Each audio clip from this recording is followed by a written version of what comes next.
I believe fundamentally that if you are starting a company for the sake of starting a company, it's too difficult of a path to really be able to do that effectively. For me, I'm a mission-driven entrepreneur. So I'm an entrepreneur because I really fundamentally believe that the only thing I want to do in the world is connect people who should know each other around the things that make them better at their job, make them better at the things that they care about. And if I didn't want to do that, I wouldn't be an entrepreneur.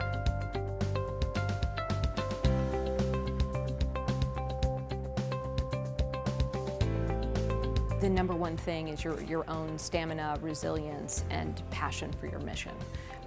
If you don't have those things, and then you don't follow that up by surrounding yourself with the very, very best people that you can to be able to achieve that mission, this thing doesn't work.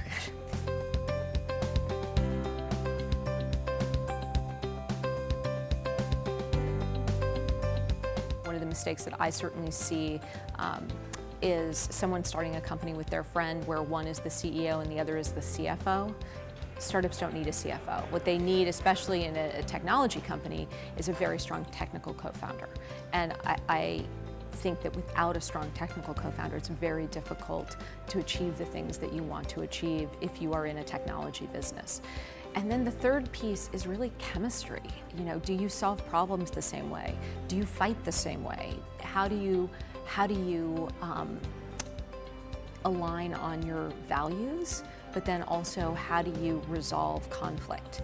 And I think all of those things are the things that rarely get talked about, because somebody wants somebody who checks off all of the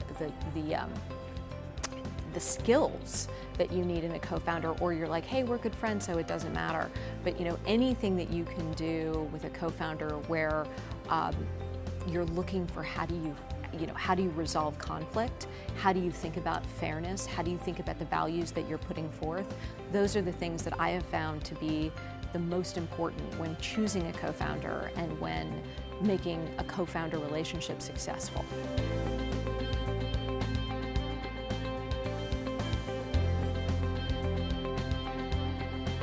I think it all comes back to mission.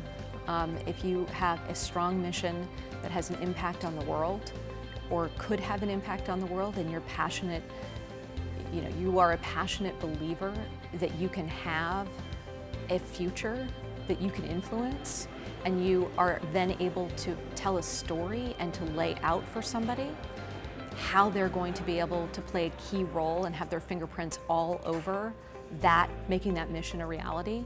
I think it's easy to recruit the right people.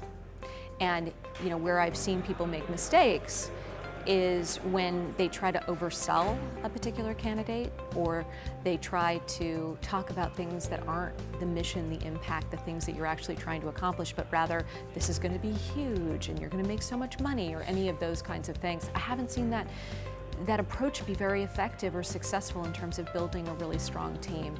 And along those same lines, I think it's really important to keep your bar high. And what that basically means is that the quality of the people on your team will attract equal or greater levels of, actually probably equal or lesser degrees of quality.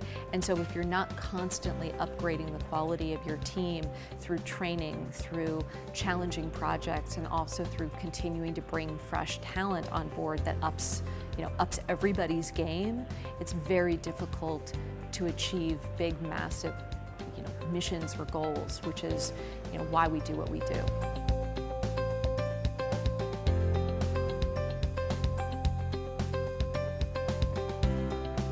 It's waking up every day and having the discipline to sit down and write out what are the most important things to get done. Because as a CEO and as a founder, every day is different. You define how you spend the day, and how I spend the day, I should say.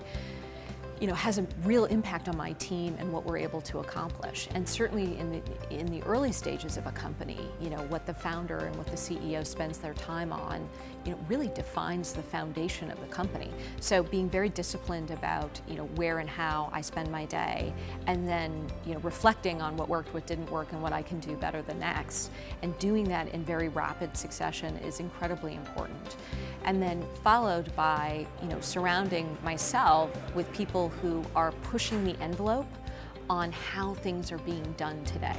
So one of the challenges is that when you have had, any kind of level of success, you have essentially the bias that says, well, we did it this way before, it will work again. And the thing about dynamic markets is they're constantly changing.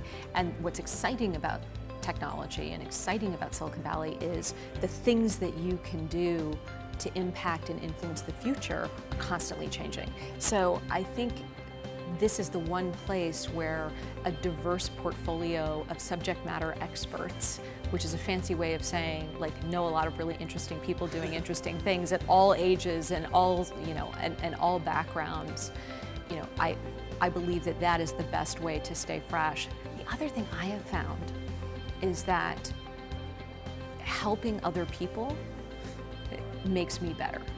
And so it's not just about what we're doing, directly at Mightybell, but also I'm learning as I'm seeing other people's startups and helping, them out in areas that I have expertise and learning from their experience as well.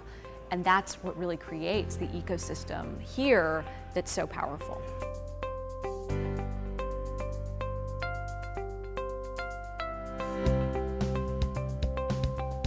Someone who believes in our mission. I think that's kind of number one.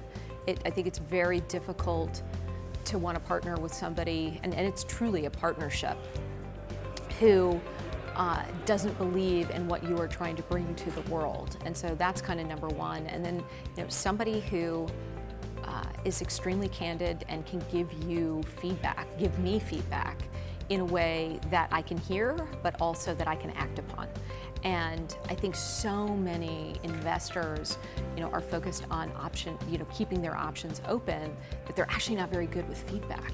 And what I've found is the most effective investment partners for me are the ones that can really hone in on the most important thing that we can be doing right now, sharing that, and then when we go and we do it, coming back to that same person and figuring out kind of what the next thing is. And I'm very fortunate to have investors who, even on Friday, I had a great meeting with our lead investor, and just again, she nailed exactly the things we need to be doing over the next 3 months, and it was really clarifying.